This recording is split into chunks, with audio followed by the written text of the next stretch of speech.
folks, welcome to the Prepared Homestead. This is Travis. Thank you all for stopping by. How many times as a prepper or preparedness-minded person, or maybe as a homesteader, or just having land and living out in the country, have you had friends or family members say, in passing and in joking, well, if it ever gets really bad, we'll just come out there and hang out with you guys, you've got all that land and you garden and you have all those preps. We know you that you're a prepper. Yeah, we'll just come out there and hang out with you guys if it gets really bad. Usually these kind of things are said in a passing and joking way. But like with many things that are jokes, there could be a lot of truth to it. And so today, let's talk about that. Of what will you do when they just show up because things have gotten so bad? Before we get started, I would like to ask you, if you would, to go ahead and click the like and subscribe button. By doing so, you're really helping this channel grow and kind of combat the YouTube algorithms of trying to censor just the things that they don't like to get out. While you're at it, down in the description below, there's several links to products that you might be interested in, and if not, that's fine. You're still welcome to be part of the club around here. So back to this getting ready, or what to do. What to do. And I know some of you, and I've heard preppers say this for years. Oh, if SHTF happens or whatever it is, things are going into lockdown around here. No one's coming in at all, period. And if you talk to them about, well, what do you do if your family shows up? Well, these preps are mine. We did all this work. We built this place, and they're just not welcome. We'll just turn everyone away. That's easy to say now, but when you're standing at your doorstep and your sister and her family and her kids, or your brother is standing there with his kids, and you're looking at your little nieces and nephews in the eyes, or maybe it's even your grandkids in the eyes, and you know that if you turn them away and you tell them, sorry, we don't have enough for you, things are bad right now, things are awful, and we only have enough for us, sorry, you can't stay here, you know that if you say that, that could be the end for them. Are you really going to be able to say that? Most people, I would say no. So, we have to get ready for that too. That has to be part of it because, and it's now more important than ever. And here's the reason why. Most of you already know this, but we live in a crazy world right now.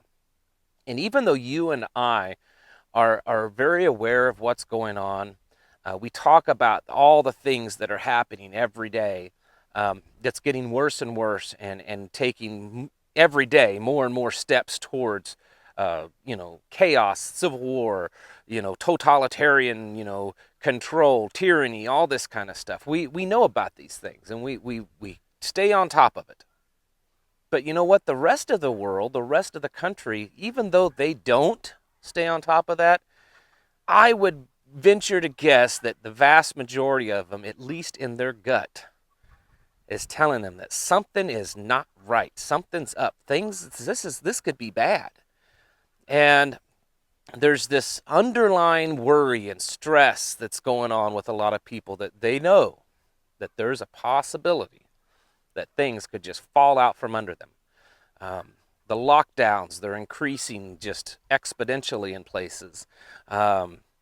Just the chaos with, changing policies and crackdowns and loss of liberties and loss of jobs and loss of homes and financial troubles for many people.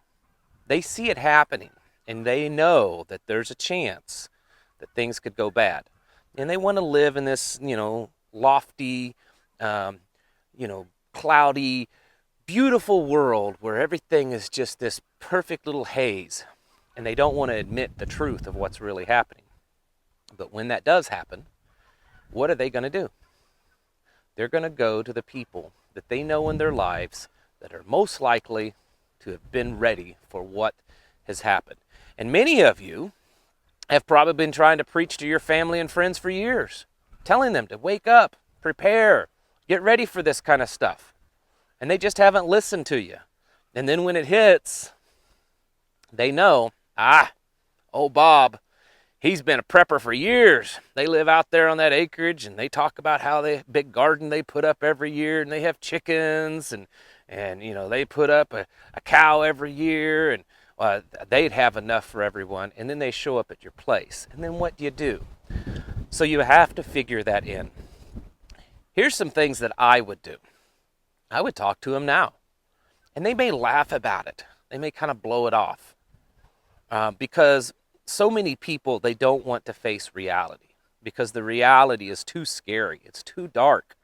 The idea that this nation could collapse, the idea that the economy could collapse, the idea that we could fall into a civil war really soon scares most people, and they're just not mentally capable of handling those thoughts. But talk to them and say, hey, we've joked about for years that if anything got bad, we'd just show up at your place. Well, listen, if you're serious about that, even just a little bit, let's start planning for that. I've got a spot in the barn. I've got a spot in the basement. You guys could put some food up. You really have to. I mean, because we can't just let you show up and not be prepared. Because we put food back for our family, and there's just enough for us. And so if you have any idea in your head that you might show up at our place when things get tough, you at least need to kind of start putting stuff back. And what I would suggest is a minimum that if these people, family and friends, have any possibility of a chance of showing up at your house, they need to have at least 1 month of food. And that is a very bare minimum, but at least 1 month of food for each individual in their family. Honestly, as much as I don't think that these are the best way to prep, in this specific situation, maybe the best way would be the freeze-dried buckets of food. They're definitely more costly, but they're very compact. They last for a very long time. You just put them away and you forget about it. And if nothing ever happens, oh well. But if something does happen, you have the food there. And you can have it labeled that this is Bob and his family, and set it aside and have it available for them. Then there needs to be more than just that. And when I say a month minimum, that is bare minimum. Now, honestly, at least 3 months would be best.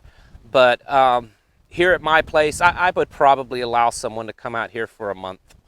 If they had a month minimum food, but only people that I really like. But it needs to be more than that. They need to have some other things. They need to have some, water or water filtration. Maybe you have a good well, or you have a good, spring or something like that. So access to water isn't a big deal, but you still need to have a way to clean the water if necessary. So they need to have some kind of filtration system there. They need to have a few things there. They need to have some blankets. They need to have things to take care of themselves so that they're not just living just off of you. Because when things start getting really bad, it's going to be tough enough just on you and your family. No matter how prepared you are, it's going to be tough. So taking on the burden of another family will really bring you down fast. So you need to talk to them about this. Say, listen, I'm open to it, but you're going to have to put some stuff up. We can't just have you showing up unannounced and expect to just, live off of our food.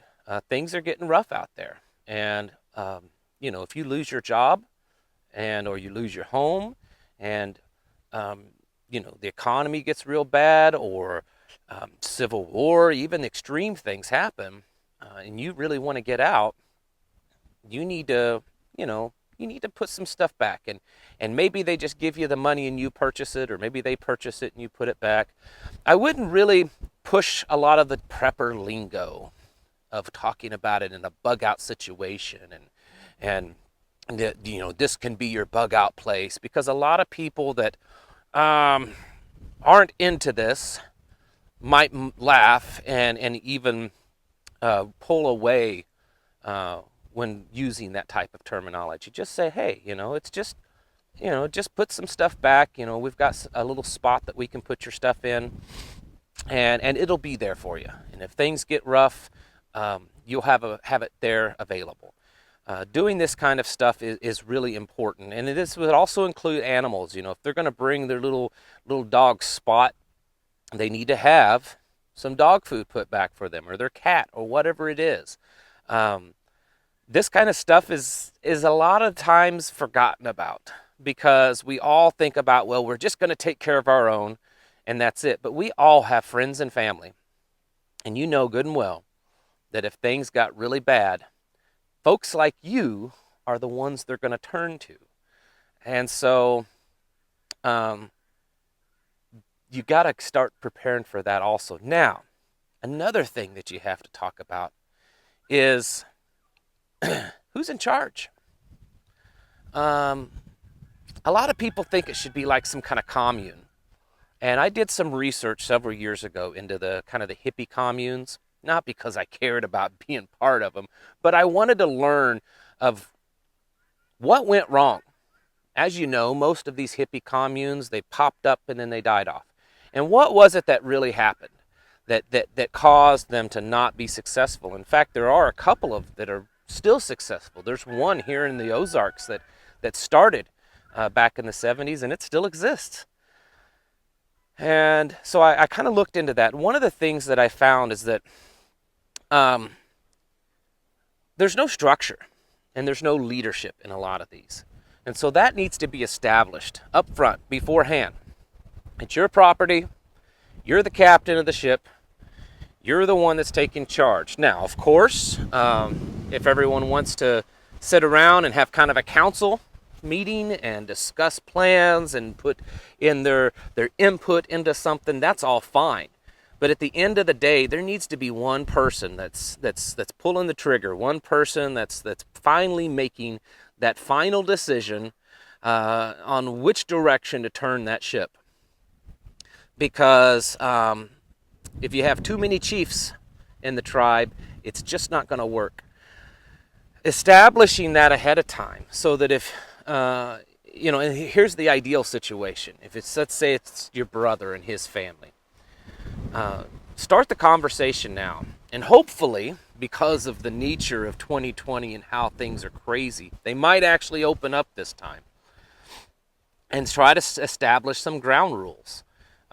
If you guys are really going to do this, we got to figure out where you'd stay. You're going to have to, get you some food put up, maybe some equipment, things that you need while you're there, and then figure out, the rules of the game. That, you guys are welcome to stay there, but you're going to have to put this much work into the place, and follow the rules. We have rules on my property. It's just like here at my house. My rule is, if you put your feet under my kitchen table, you're going to follow my rules of the house. And it doesn't matter if you're my child, if you're my adult child, if you're my neighbor, if you're a friend, if you're family, it doesn't matter. So the point is you're not going to come into my house and behave in a way that I don't find it appropriate. And if that's how it is, then you can leave. This is something that how I was raised. My grandfather, I remember him saying, if you sit at my table, you'll follow my rules. It's my house.